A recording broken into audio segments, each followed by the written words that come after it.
Bonjour tout le monde, Fred Bergeron d'Inaxis. À la demande d'un de nos clients, on m'a demandé de montrer comment créer un scénario d'une partition pour les boutons panique. Okay, donc, dans l'exemple suivant, je vais prendre la zone 8 de mon kit de formation ici pour générer une alarme silencieuse qui va rapporter à la centrale. Parce qu'évidemment, la majorité du temps, on ne veut pas activer une sirène sur un bouton panique pour ne pas mettre la personne encore plus à risque. Donc essentiellement, sur une alarme, je vais avoir une alarme silencieuse envoyée à la centrale, pas de sirène. Je vais avoir un pop-up pour le logiciel pour avertir, par exemple, un agent de sécurité qu'il y a un bouton panique dans un garage souterrain, par exemple. Okay, on voit souvent ça dans les tours à bureaux, les tours à condos, où à chaque étage, on a une station panique, où ça peut être soit avec des télécommandes sans fil que les locataires ont. Plein de manières de le faire. Moi, essentiellement, j'utilise un mini bouton de zone ici pour ce faire. OK, donc, première étape, on est dans le logiciel Protégé GX de ICT.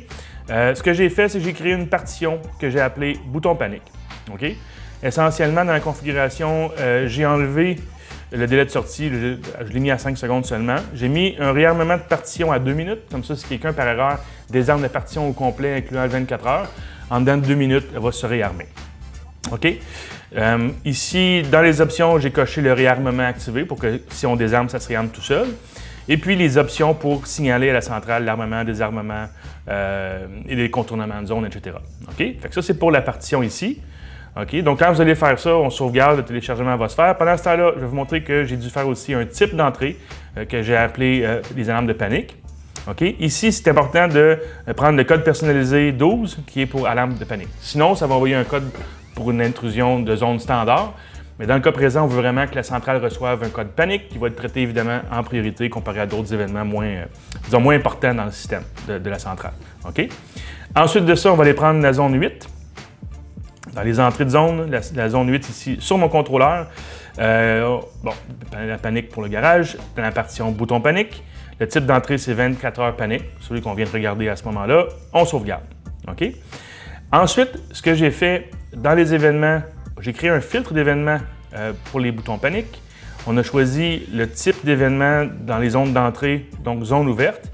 Et puis dans les registres ici, j'ai assigné le bouton panique. Donc dans ce cas-là, s'il y a d'autres zones qui font des ouvertures et fermetures dans le système, ça ne va pas activer le pop-up d'alarme dans le logiciel. Ça va vraiment être seulement pour le bouton panique. Dernière étape avant de vous montrer le résultat, on est allé se créer une alarme. Ici, dans le fond qu'on a appelé panique. On assigne une instruction, les alarmes sont activées, filtre d'événements panique. Donc, automatiquement, si je vous montre dans ma page de surveillance, on a ici la partition bouton panique qui est armée parce qu'elle s'est armée toute seule en dedans de 2 minutes. OK? J'ai ma zone garage panique qui est fermée, ici, et je vais l'ouvrir.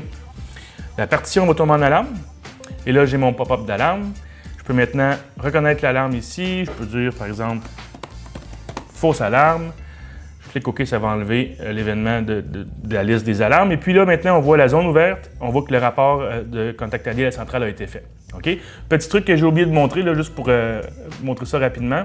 Dans les partitions, dans la configuration, ici, on doit aller mettre le service si on veut que ça rapporte à la centrale. OK? Sinon, ça va être seulement qu'un pop-up à la station de l'agent de sécurité. OK? Donc, essentiellement, c'est assez facile. C'était comment on peut créer une partition pour superviser des boutons panique 24 heures. OK?